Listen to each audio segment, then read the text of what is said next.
The Gulfstream G700 sat on Teterboro Airport's private terminal ramp like a declaration of war against ordinary life. Its fuselage gleamed bone-white under the gray November sky, polished to a mirror finish that cost more per hour to maintain than most mechanics earned in a week.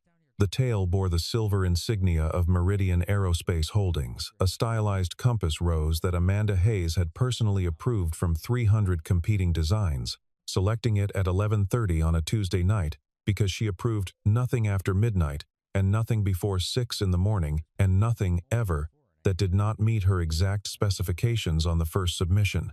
Amanda stood at the base of the boarding stairs in a charcoal cashmere coat, a leather folio under one arm, her phone to her ear.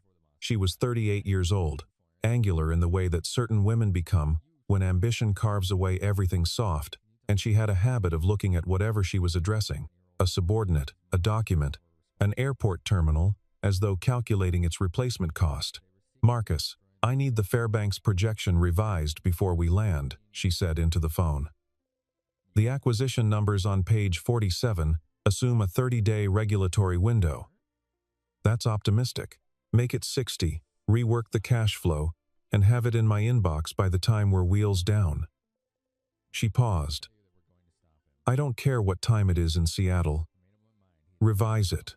She ended the call without a farewell.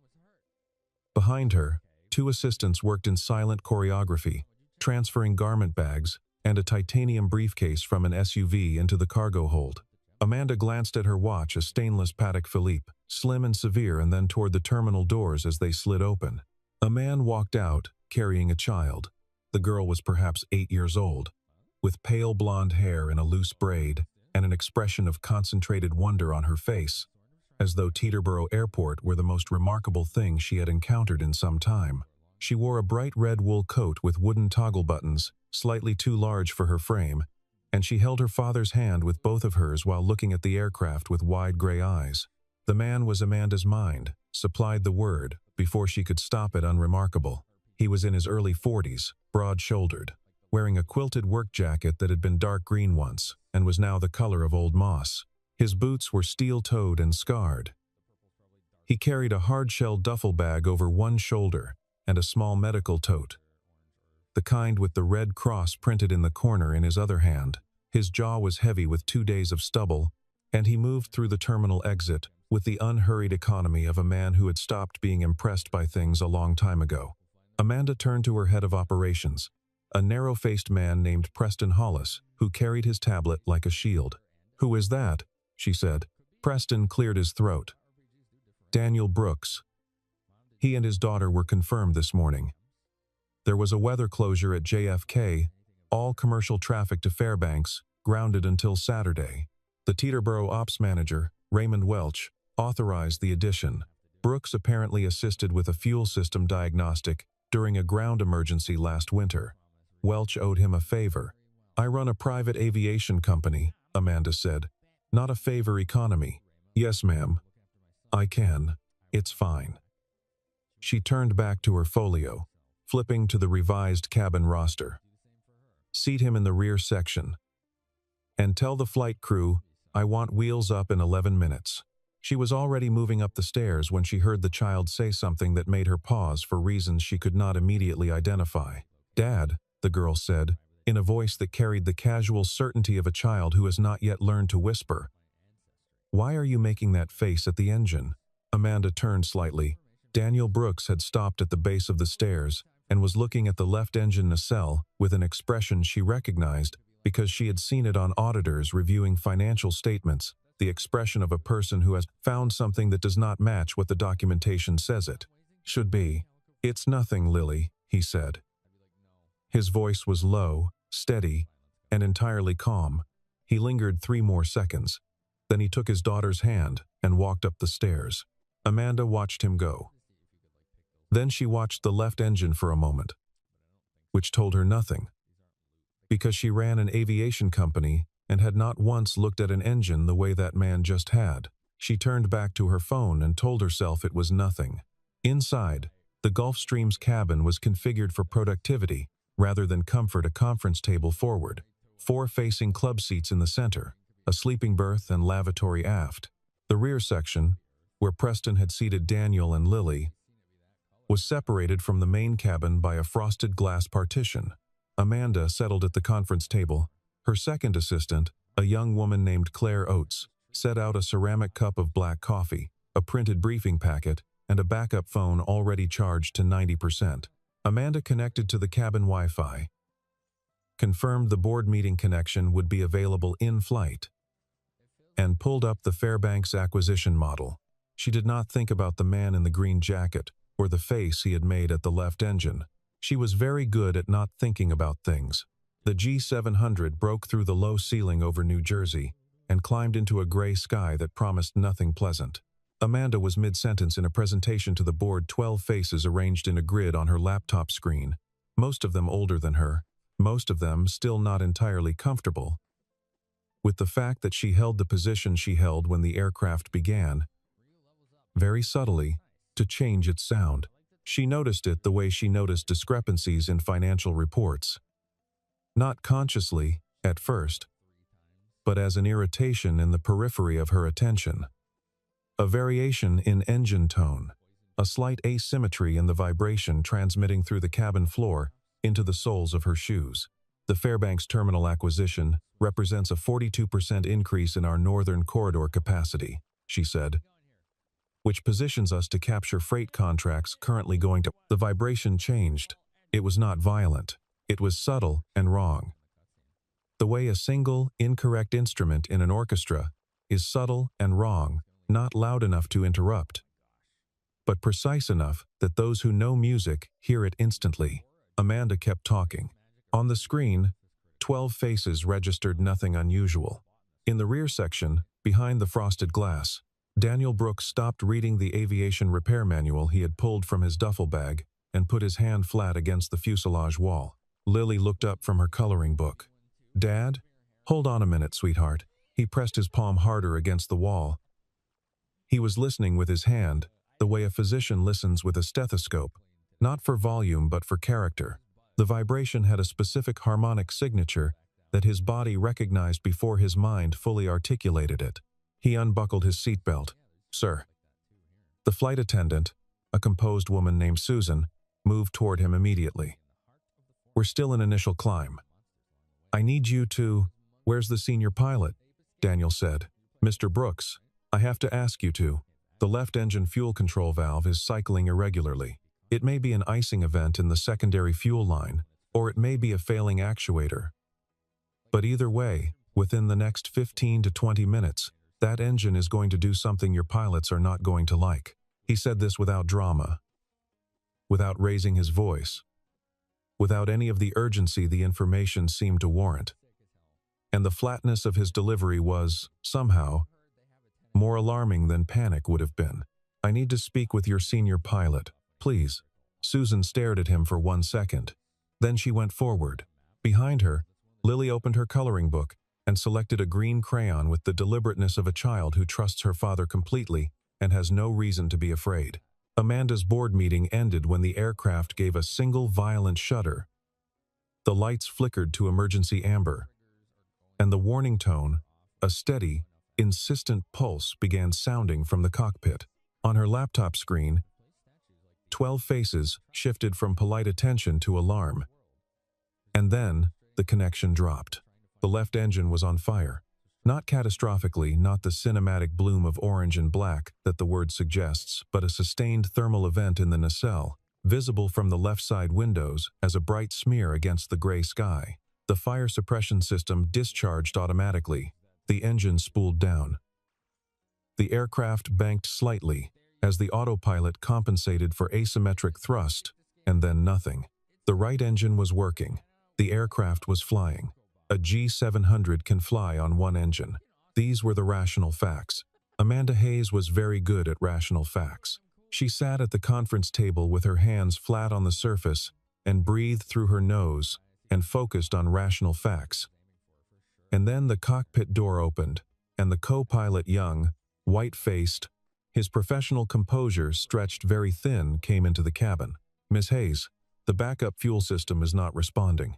Rational facts became insufficient. "What does that mean?" she said. It means our remaining engine has degraded fuel delivery.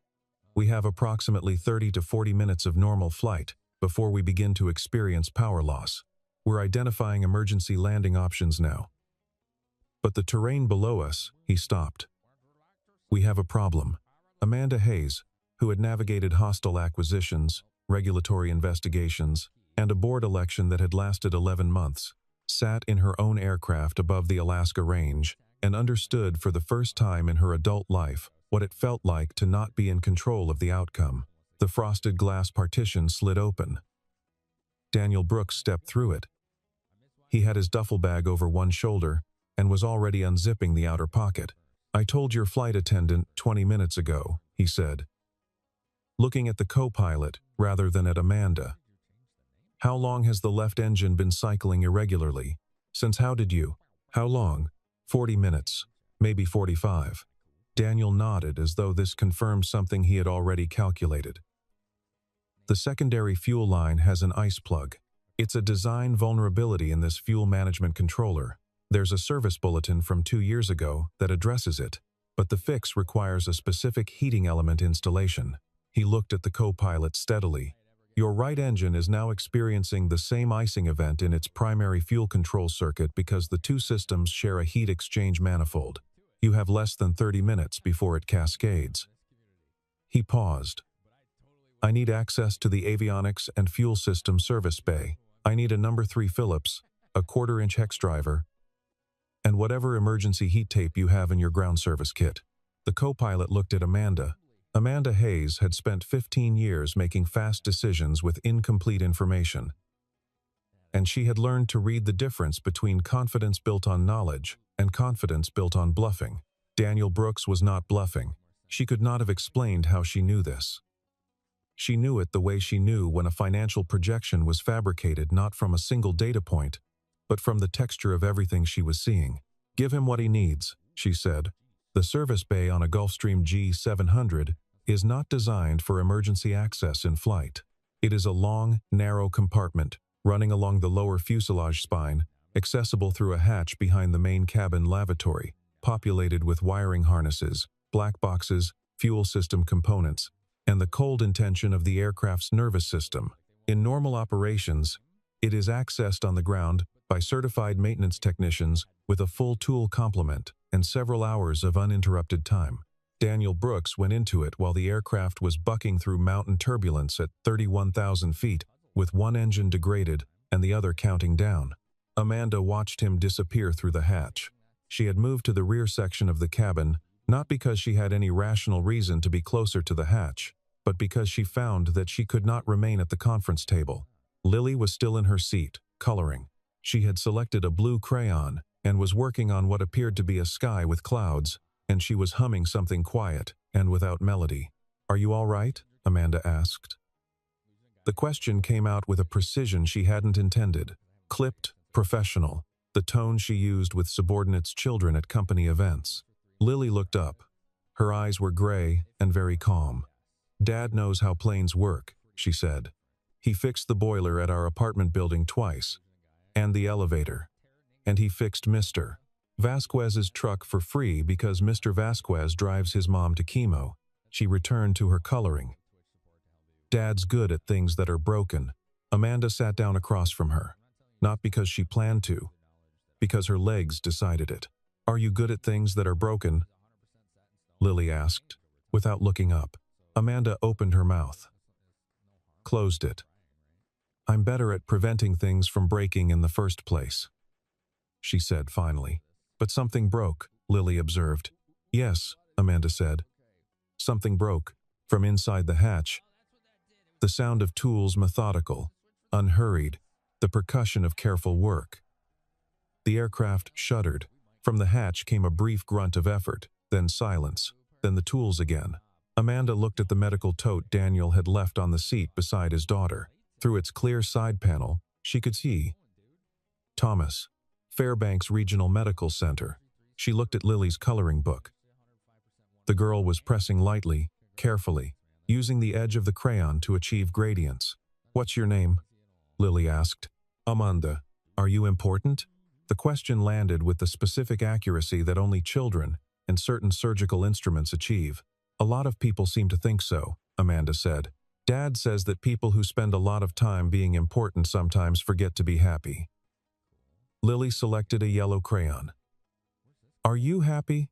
Amanda Hayes, who had a 4.1 gigapascals from Wharton, who had taken Meridian Aerospace from a regional carrier management firm to a $4 billion holding company in 11 years, who had been profiled in Forbes and featured in a documentary about women in aviation that she had never watched, said, I'm focused. That's not the same, Lily said. It was not. From the hatch, a sound Amanda did not expect. A single sharp crack. A beat of silence. And then the aircraft's background vibration changed. It smoothed. The asymmetry she had been feeling in the floor beneath her feet since the second engine began struggling disappeared as though someone had turned off a dissonant frequency. The warning tone from the cockpit ceased. 2 minutes later, Daniel came out of the hatch. His jacket was off. His shirt was dark with sweat and scored with grease along the left forearm. He had a small burn on the back of his right hand that he examined briefly and then ignored. He was holding a fuel system component, a thumb-sized actuator assembly that he set on the seat beside him with the careful deliberateness of someone setting down evidence. You've got one engine fully operational and the second engine's fuel delivery stabilized, he said to Amanda. The ice plug in the primary line cleared when I cycled the heat bypass manually. The actuator I removed was failing. It was the root cause of both events. You should land at the nearest equipped facility. He looked at the component. This has a factory stamp from Meridian's component supplier in Anchorage. Amanda looked at the actuator. What does that mean? It means you'll want your engineering team to look at it. He picked up his jacket. And you'll want to look at which purchasing contracts approved that supplier. And when the specifications were last audited, he went to sit beside his daughter. Lily held up her coloring book, a blue sky with careful clouds, and Amanda noticed a small airplane rendered in red crayon with surprising geometric accuracy for an 8-year-old. I drew the plane, Lily said. It's okay now. The aircraft put down at Gulkana Airport, a small facility with a single paved runway and a terminal building the size of a modest living room, with emergency services arranged along the apron like the airport had been waiting for this moment its entire operational life. News traveled with its own velocity. By the time the wheels touched, camera crews had established positions along the perimeter fence. A cluster of reporters with the particular hungry stillness of people who have driven a long way for a story stood behind the gate. Someone in air traffic control had talked. Someone always talked. Amanda stepped off the aircraft into the cold Alaskan air and was immediately flanked by Preston Hollis, who had spent the flight composing crisis communications, talking points, and looked upon this as a personal achievement. A communications director named Renata Polk appeared from somewhere. Amanda had stopped questioning how Renata appeared in unexpected places and began whispering about framing and messaging and the importance of leading with the crew's professionalism. 2 feet behind her, Daniel Brooks walked down the stairs holding Lily's hand. No one was waiting for him. The cameras were pointed at Amanda. The reporters were calling Amanda's name. A man in an airport authority vest was shaking Amanda's hand. And Renata was steering her toward a position with the aircraft and the mountains as backdrop. And from this position Amanda could see, over Renata's shoulder, Daniel Brooks walking across the apron toward the small terminal building with his daughter, carrying his duffel bag, and no one was following him. The man who had gone into a burning aircraft in flight and come out with the diagnosis and the solution and the saved actuator was walking toward a vending machine area with an 8-year-old girl, and the story being constructed around Amanda was one in which he did not appear at all. Miss Hayes, a ground engineer from Gulkana's maintenance staff, was walking quickly toward her, his face carrying the expression of a person who cannot believe what he is seeing and is not sure the professional response to that is. He was in his 50s, thick-set, with the weathered face of someone who had worked Alaskan airports for a long time, and he was staring at Daniel Brooks's retreating back with a look Amanda could only describe as stunned reverence. "Excuse me, was that Daniel Brooks?" "It was," Amanda said. The engineer looked at her. "Daniel Brooks fixed your fuel system?" "He did." The engineer was quiet for a moment that felt very long. "Miss Hayes," he said carefully, "do you know who Daniel Brooks is?" What she learned arrived in layers. The first layer came from Roy Chambers, the Gulkana ground engineer, who had worked Anchorage International for 14 years before taking the Gulkana posting.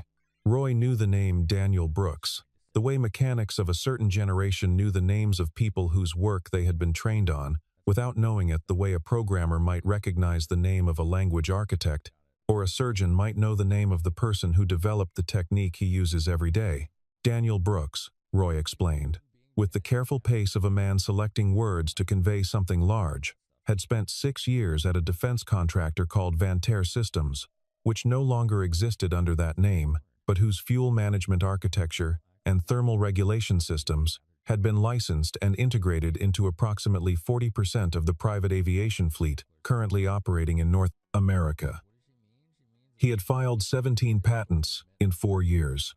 He had been part of the team that solved a persistent icing problem in high-altitude fuel delivery that had caused 3 fatal accidents in 18 months, and the solution he developed was now standard across the industry. Then his wife died. Her name was Caroline. She died in a commuter flight accident in Idaho 6 years ago when Lily was 2. The aircraft had a maintenance failure, a fuel system failure, the investigative report noted, of a type that Brooks's own subsequent work had likely made obsolete in newer designs. The irony was the kind that doesn't have a name because it happens too rarely to require one. After Caroline, Daniel Brooks had stopped working in aviation. He had resigned from Vantair. He had declined consulting offers from 4 major manufacturers and 2 government agencies. He had moved with his daughter to a 3-bedroom apartment in Astoria, Queens, and taken a position as a maintenance technician at a small regional airport in New Jersey, where he worked on small general aviation aircraft, and did not, apparently, tell anyone who he was. Amanda sat in the Gulkana terminal coffee area, with this information in her hands like an object she had not expected to be holding and did not know quite where to put. She looked up and found Daniel Brooks at the counter, buying Lily a hot chocolate from a machine that required him to press the button 3 times before it complied. He was watching the machine with complete patience. Lily was drawing something in a small notebook at a table nearby. Amanda went to the counter. "You didn't tell anyone," she said. He looked at her. Not with hostility, but with the level regard of a person who has considered this possibility and accepted it without regret. "I just fixed the plane," he said. "The technology your company uses in its fuel management system," she said. "4 of the 7 patents are yours." "Were mine," he said. "I sold them to Vantair in year 3. "That's how the industry works." "The actuator that failed," she said. "It's a component from our Anchorage supplier. I need to know if you recognized that supplier." He looked at her for a moment. The hot chocolate machine dispensed its product with a loud mechanical cough. He picked up the cup, tested its temperature, and carried it to his daughter before he answered. When he came back, he said, "The Anchorage supplier Norris Fabrication was approved by your procurement committee 4 years ago. They underbid the qualified supplier by 19%. The reason they could underbid was that their thermal tolerance specifications were below the standard required for high-altitude operations in the temperature ranges common between Juneau and Fairbanks." He paused. "Someone on your procurement committee knew that, or should have. How do you know our procurement history?" "Because I was asked to consult on your supplier audit 18 months ago," he said. "I declined." "But I read the request." "Why did you decline?" Daniel Brooks looked at his daughter, who had finished whatever she was drawing, and was now reading a picture book with the focused serenity of a child who is content wherever she is. "Because I had a pretty good idea what I'd find," he said. "And I wasn't sure I was ready to care about it again." He said it without self-pity and without drama, the way people state facts they have come to terms with at significant cost. Amanda Hayes, who had built her career on reading people and determining their usefulness, sat down across from him and tried to understand what she was actually looking at. "Your daughter's appointment," she said. "Dr. Reinhold. I can have a helicopter take you to Fairbanks within the hour." "I don't need." "It's not charity," she said, and paused, because she was not entirely certain that was true. "It's a logistical arrangement. You saved my aircraft and everyone on it. I'm providing transportation to your original destination. That's an exchange, not a favor. He studied her. You're very careful about what you call things. Language creates obligations, she said. I prefer to know what I owe, and to whom. A small silence. He looked at Lily, who looked up from her book, and gave him the inquiring look of a child waiting for a parental decision. All right, he said. 3 days in Fairbanks. Amanda had not intended to stay 3 days. She had intended to arrange transportation, confirm the helicopter, make the appropriate calls, and return to New York the following morning. She had a board meeting on Thursday. She had a restructuring negotiation scheduled for 6 weeks. She had, as she always had, a calendar that justified itself. She stayed 3 days. Dr. Reinhold, a white-haired cardiologist with the unhurried manner of a man who had delivered sufficient quantities of difficult news to have stopped hurrying, confirmed that Lily's condition was stable, manageable, that the mild septal defect he had been monitoring had not progressed, and that with the medication protocol and follow-up schedule he prescribed, she could expect a normal childhood. He said this in his office with anatomical models on the shelves and winter light through the window, and Daniel Brooks sat in the chair across the desk and listened with the same absolute stillness Amanda had seen in him on the aircraft, the stillness of a person who has learned not to borrow trouble from the future.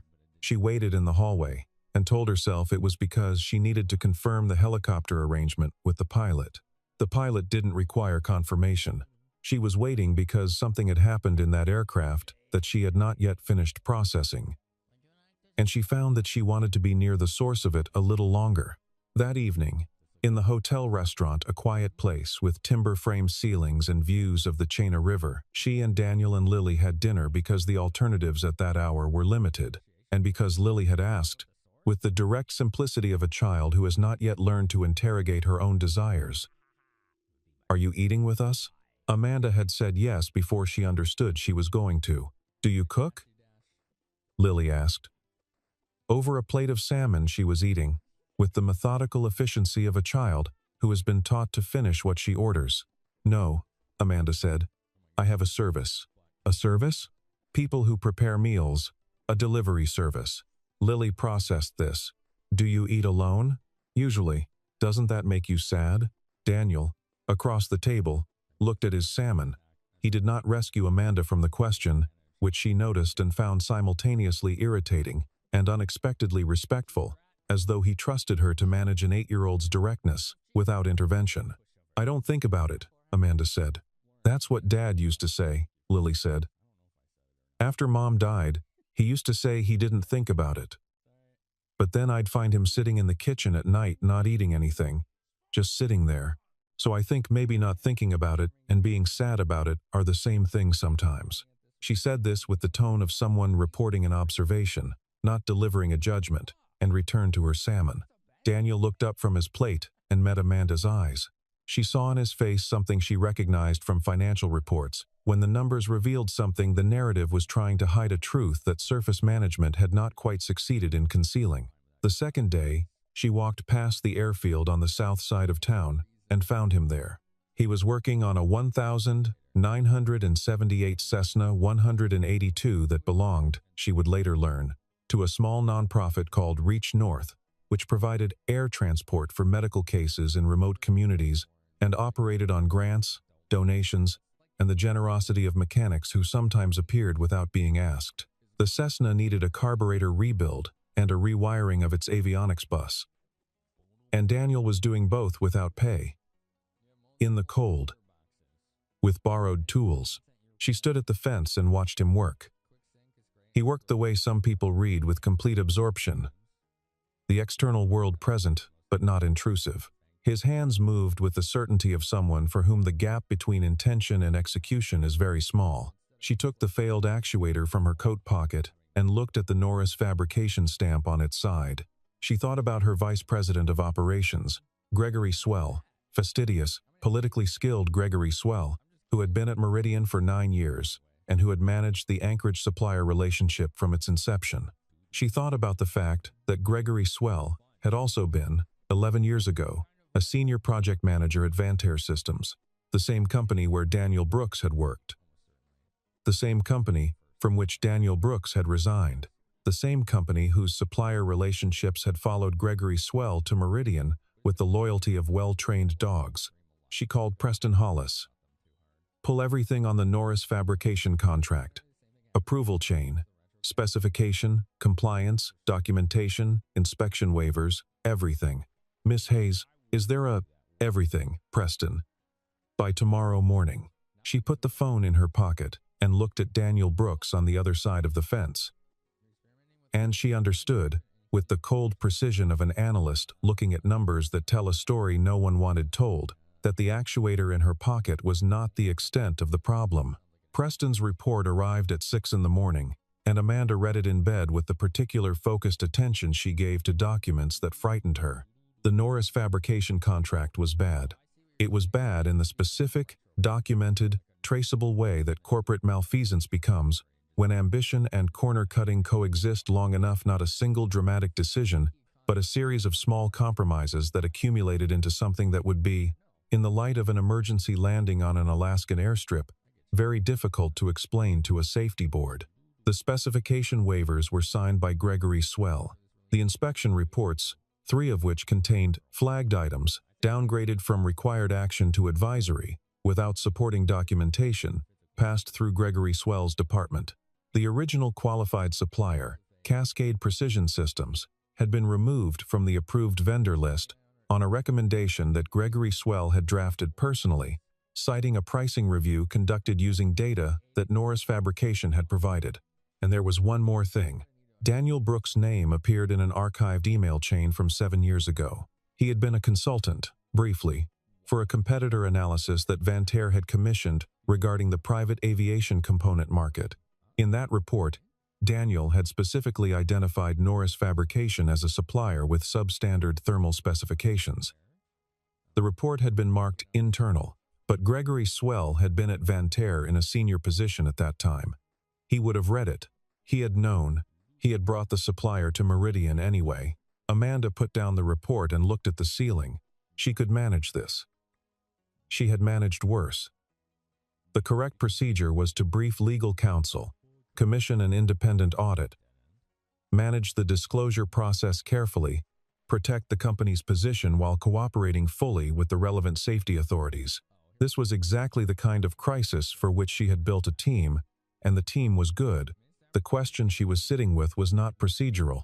The question was what she had been running for 4 years without knowing it, and what it meant that the person who might have told her had declined because he looked at the request and decided he wasn't ready to care again, and here they were anyway, above the Alaska range, with a failed actuator and a hospitalized aircraft.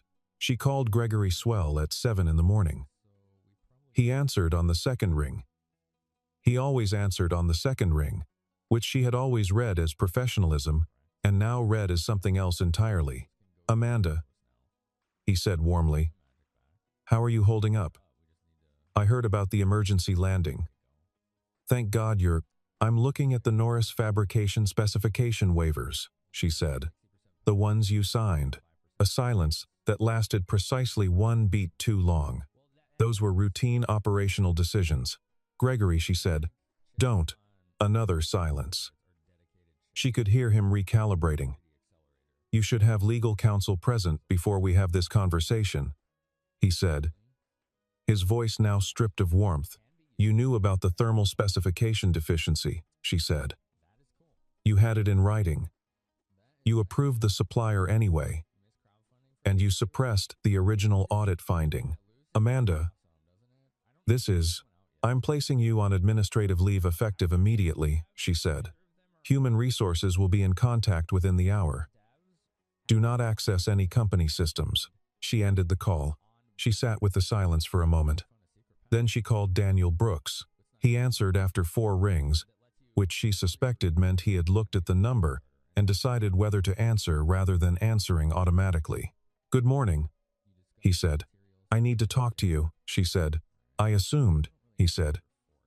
"Come to the airfield. I'm finishing the Cessna." She told him everything. She stood beside the Cessna in the cold morning air and laid out the specification waivers, the suppressed audit, Gregory Swell, and the Vantair connection, and he listened with his hands in his jacket pockets and his eyes on the mountain line to the north. When she finished, he was quiet for a long time. "He knew before I did," Daniel said finally, "about the Norris specifications. I told the Vantair leadership team in writing 7 years ago. They sat on it. Why didn't you?" "I tried," he said. "I pushed for a corrective action. The response was that the specifications were within acceptable range for the majority of commercial operations, and the cost differential didn't justify a supplier change." He paused. 6 months later, my wife was on a Cascade regional flight from Boise to Portland. The fuel system failed. He was still looking at the mountains. Cascade Regional didn't use Norris components. That wasn't the cause. But I spent 2 years after that unable to separate those two things in my head, the fight I'd lost and the thing I'd lost. Eventually, I stopped fighting. Amanda did not say anything. There were things she could have said, expressions of sympathy, acknowledgments of difficulty. The professional condolence her communications team had drafted language for, but all of them felt, in this specific morning air with this specific man, like the wrong instrument. "The data I've been keeping," Daniel said. "Performance records. Informal comparisons. Engineering notes on observed component behavior. It's not a formal audit, but it's documentation. A safety investigator would find it useful." "Where is it?" "My apartment in Astoria. Backed up on 2 drives and a cloud server." He looked at her. "One drive was in the duffel bag. I brought it to Fairbanks because I was considering when I got back doing something about it." "Considering," she said. "Yes. What changed?" A bush plane taxied past behind them, with the patient rumble of a well-maintained engine. "I went into a burning aircraft," he said, "and I came out, and my daughter was coloring and talking to you." He paused. "And you stayed. You didn't just arrange the helicopter and leave. The wind came down from the mountains and moved through the airfield, and neither of them spoke." "I'm going to disclose this to the National Transportation Safety Board," Amanda said, "voluntarily, fully, before they come to us. I'm going to commission an independent safety audit of every component in our fleet. And I'm going to make it public." She paused. "That's going to be very bad for the company in the short term." "Yes," he said. "But it's the right thing to do," she said, as though testing the weight of the sentence when she said it aloud rather than having it drafted for a press release. "Yes," he said again. She looked at the Cessna. "Will you help me?" "Not as an employee. As a consultant. You can set the terms." He considered this for a long time. She let him. "Lily's appointment schedule," he said finally. "I won't compromise that." "Understood. And I won't testify to anything I can't personally verify. I'll share what I know. I won't speculate beyond it." "I don't want speculation," she said. "I have lawyers for that." He almost smiled. It was a small expression, more the ghost of one than the thing itself, but it was enough to suggest that somewhere behind the flat calm he maintained, there was a person who had not entirely given up on the possibility of lightness. "All right," he said. The NTSB investigation that followed took 4 months. The independent safety audit took 6. Gregory Swell was charged, along with 2 members of his procurement team, with federal violations related to safety data falsification and fraudulent certification of flight-critical components. The case drew national attention, not the celebrity kind, but the dense, consequential kind that produced Senate subcommittee hearings and revised FAA oversight protocols for component supplier approval chains. Daniel Brooks testified twice, in language so specific and technically precise that opposing attorneys reportedly declined to cross-examine him on the technical substance. Amanda testified once.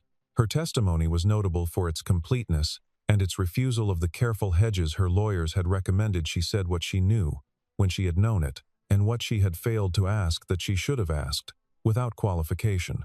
Meridian Aerospace Holdings lost 31% of its share value in the 18 months following disclosure.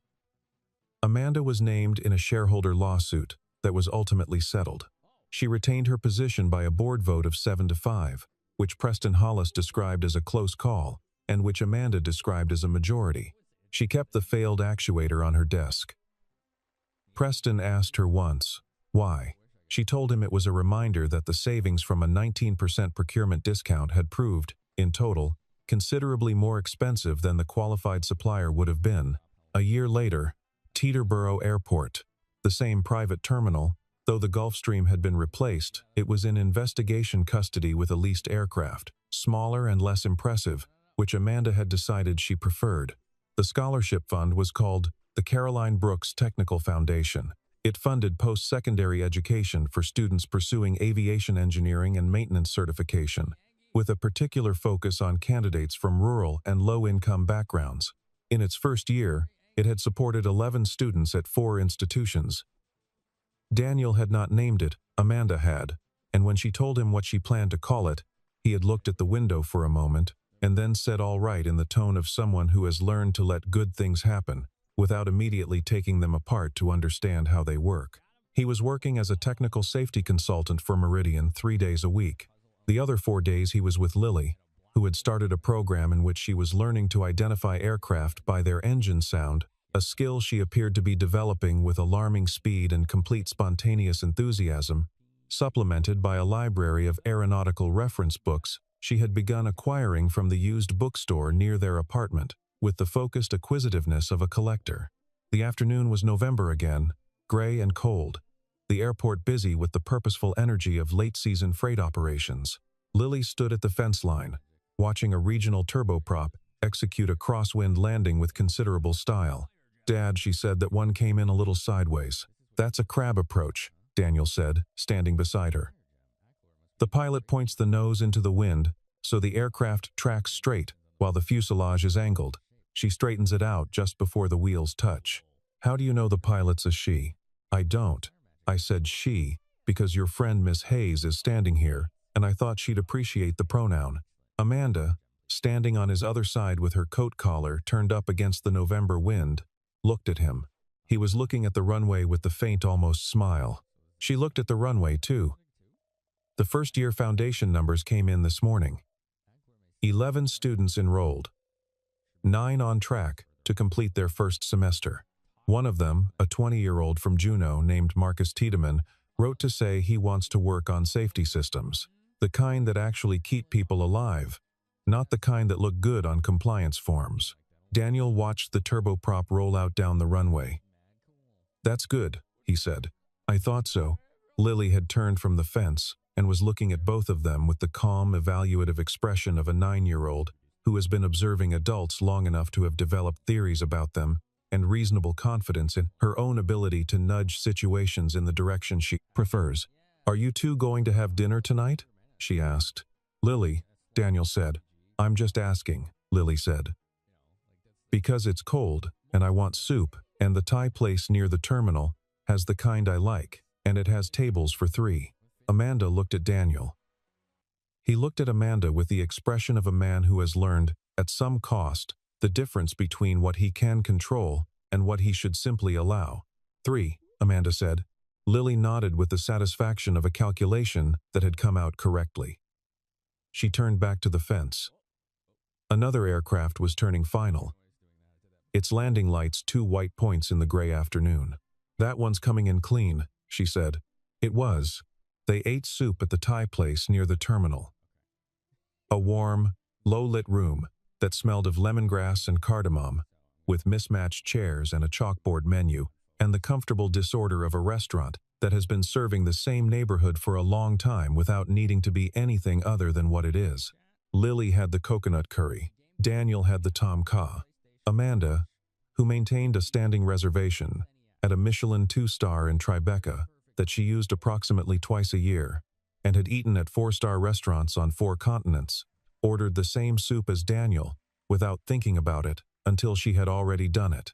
"What was the first time you flew?" Lily asked her. She was 9 now, a year older than the girl in the red coat at Teterboro, and her questions had acquired a slightly more deliberate quality, as though she had started to understand that adults had histories worth asking about. "I was 11, Amanda said. "My father took me to a client meeting in Chicago. Commuter jet. I spent the whole flight with my nose against the window. Were you scared?" "No. I wanted to be in the cockpit." She paused. "I wanted to know how it worked. I wanted to be the one making the decisions." Lily considered this. Is that why you started the plane company? Partly, Amanda said. Partly I started it because my father told me women didn't run aviation companies. He didn't mean it cruelly. He thought he was being realistic, describing the world as it was. She looked at her soup. I found it clarifying. What does clarifying mean? It means it made certain things very clear to me. What things? What I was going to do, Amanda said. Lily seemed to find this satisfactory and returned to her curry. Daniel was watching Amanda with the quiet attention she had come to recognize over the past year, not intrusive, not analytical in the probing way, but present in the way that very few people she had met were genuinely present, as though he considered what she said worth the full effort of hearing it. Your father, he said, is he still? He died 4 years ago, she said. Before Meridian was where it is now. Before the disclosure, the restructuring, the foundation. She paused. I don't know if he would have been proud of it or unsettled by the scale of it. I never quite worked out which one he wanted. Maybe he wanted you to figure out which one you wanted, Daniel said. She looked at him. He looked at his soup with the equanimity of someone who has said what he meant and has no follow-up to offer. She thought about the actuator on her desk. She thought about the 7-5 board vote, the most frightening 2 hours of her professional life, sitting in a glass-walled conference room, while the board debated whether the woman who had voluntarily triggered a federal investigation into her own company's safety record was an asset or a liability. She thought about 11 students in their first semester. She thought about Marcus Tiedemann from Juneau, who wanted to work on the kind of safety systems that actually kept people alive. She thought about what it had cost to get here. The 31%. The lawsuit. The rebuilt supplier network, which now had a specification compliance requirement she had written herself, with Daniel's input, over the course of 3 working sessions in a conference room that had felt more collaborative than any meeting she had previously conducted in 11 years of running the company. She thought about what it had been worth. Daniel, she said. He looked up. Thank you, she said. I don't mean for the fuel system. I mean for not walking away. After Gulkana, when you could have. He was quiet for a moment. The restaurant made its quiet sounds around them. The kitchen, the other tables, the street outside, the distant airport, with its distant aircraft moving through a cold November sky. My daughter told me a long time ago, he said, that not thinking about something and being sad about something are the same thing sometimes. Lily, without looking up from her curry, said, I was right about that. You were, he said. I'm usually right, she said. You are, he agreed. Not always, she said, with the intellectual honesty of a child who has also been wrong on documented occasions and is at peace with this. Not always, he agreed.